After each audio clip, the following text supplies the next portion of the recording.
menurut Syekh Ramli dan Syekh Khatib, dibolehkan menggosok gigi walaupun selepas tengah hari jika mulut berbau luar biasa. Mungkin dia makan makanan ikan atau makan sotong, makan yang berbau-bau, maka rupanya habis itu baunya luar biasa sehingga mengganggu orang. Itu dibolehkan karena mengganggu orang. Hukumnya mengganggu orang ini dosa, ya kan? Maka orang tak mau kumpul sembahyang di sebelah dia, tak mau duduk. Kalau bercakap-cakap bau sotong, bau busuk. Itu Imam Ramli dan Imam Syekh Ramli dan Syekh Khatib membolehkan karena takut mengganggu orang lain. Coba. Baik. Sunat muakkadah, yakni sunat yang kuat, dianjurkan menggosok dan membersihkan celah-celah gigi sesudah sahur menjelang imsak agar mulut tidak berbau.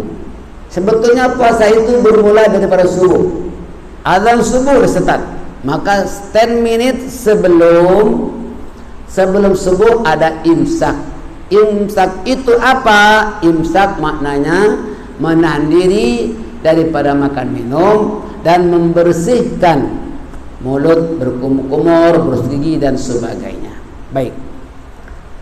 Ada sesuatu yang saya nak ingatkan yang paling menghilangkan pahala puasa, yaitu bohong. Di bulan Ramadan bohong itu menghilangkan pahala puasa.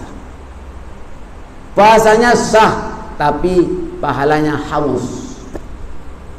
Yang kedua, mengumpat. Itu pun menghanguskan pahala puasa. Apalagi melaga-lagakan. Kata orang kampung saya, mengadu domba. Bicara di timur dibawa ke barat, di barat bawa ke timur. Tujuannya apa? Supaya kedua orang ini bermusuhan. Padahal dalam Al-Quran diterangkan tidak ada bisikan yang mendatangkan pahala, melainkan yang pertama menyuruh man amarah bisadaqatin, illa man amarah bisadaqatin. Itu ayat. La najwahum fi kathirin. Seperti ada di hadisnya, ayatnya antara lain illa man amara bisadaqah. Yang boleh mendatangkan pahala itu bisikan ataupun percakapan yang menyuruh orang bersedekah. Contohnya apa? Orang ini nampaknya banyak duit, dapat uang CPF. Misalnya dapat uang ini banyak duit, tapi dia tak bersedekah, tak mau berinfak, tak mau berderma. Maka bisikan sama dia, itu masjid mau dibangun tau, mau direnovasi, madrasah tu nampak dah rusak. Dan terangkan pahalanya bersedekah itu apa? Kalau wakaf pahalanya sampai hari kiamat. Walaupun anda telah berada di bawah nisan, sudah meninggal, terus mengalir pahalanya.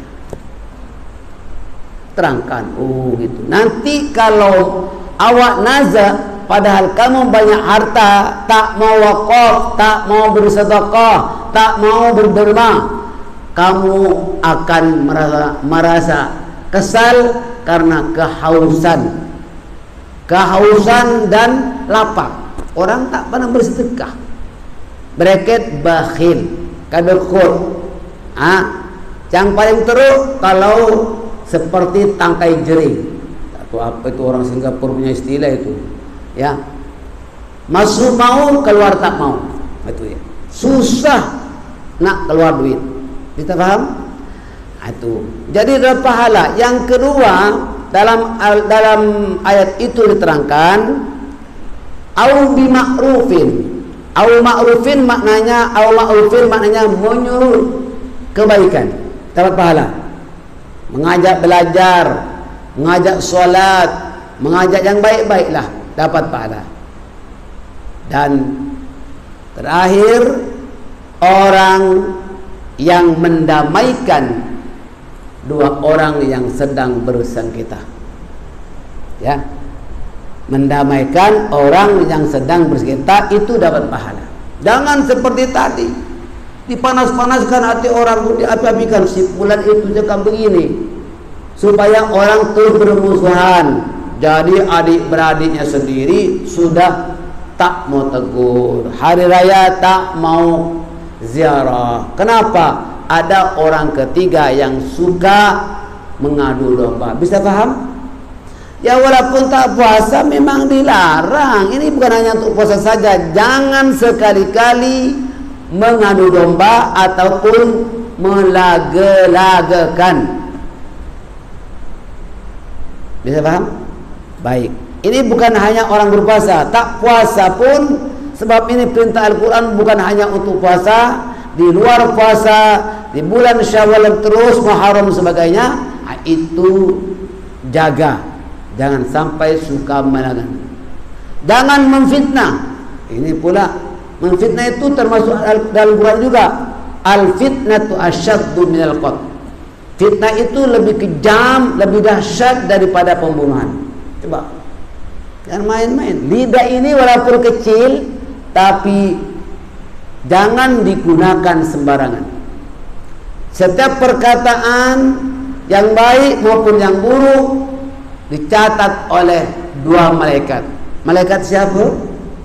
Ingat tak? Raqib yang kanan, Atid yang kiri. Dan direkam. Nanti berhari kiamat akan dibicarakan, awak tak boleh ada peguam, tak ada orang pembela, melainkan amal.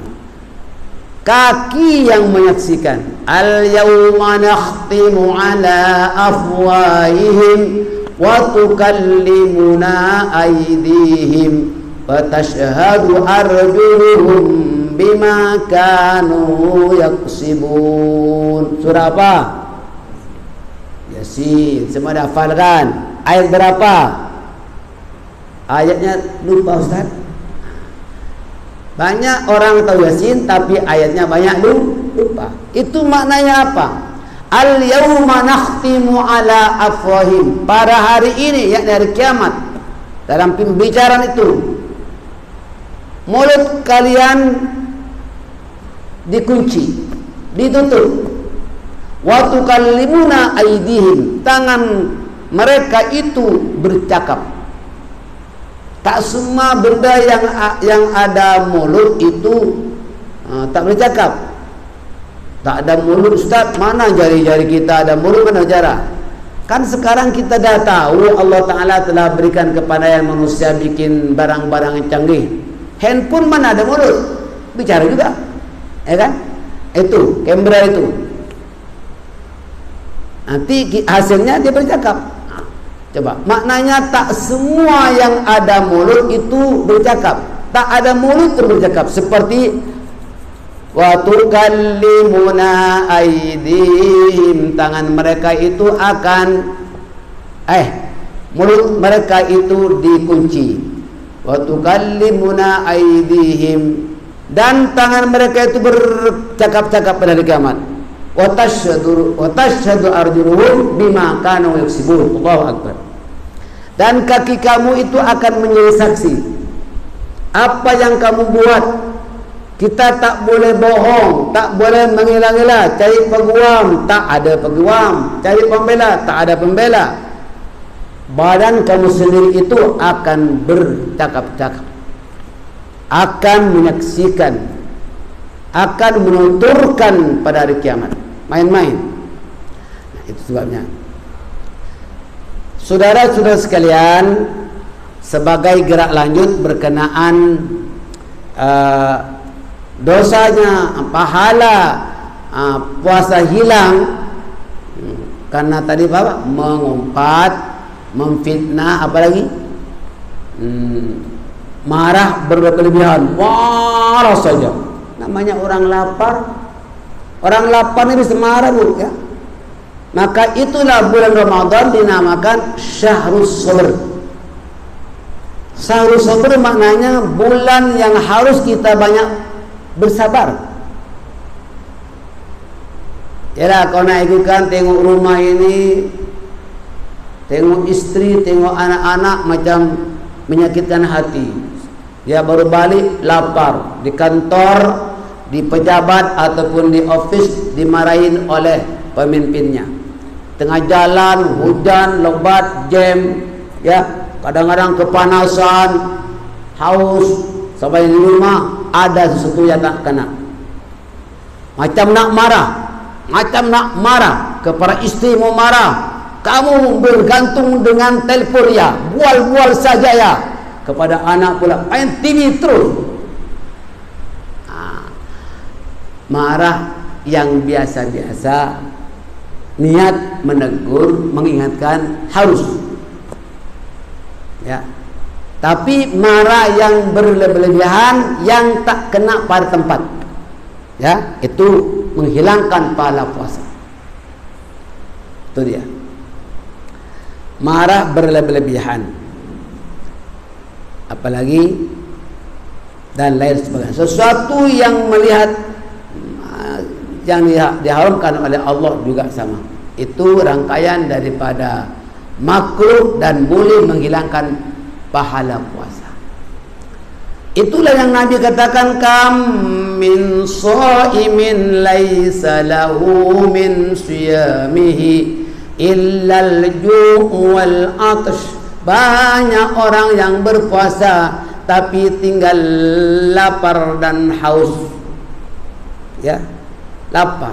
Karena itulah tak menjaga perkara-perkara yang menghilangkan pahala puasanya, perkara-perkara yang dimakruhkan. Baik, berikut saya akan terangkan berkenaan beriktikaf. Pada bulan Ramadan disunatkan memperbanyak iktikaf. Maka sekarang Anda belajar di masjid ini iktikaf. Niatnya senang, nawaitul iktikafa fi hadzal masjidi lillahi ta'ala. Itu yang panjang. Yang pendek, nawaitul iktikafa lillahi ta'ala pun boleh, ya. Niat iktikaf saja pahala, terutama di bulan Ramadan. Maka pahala orang belajar di bulan Ramadan jauh lebih besar pahala di bulan-bulan yang lain. Ekstra dengan beriktikaf. Kalau belajar di masjid, kalau belajar di kolong flat tak ada iktikaf. Nawaitul iktikaf di kolong flat tak ada. Di masjid ini, dewan solat ini,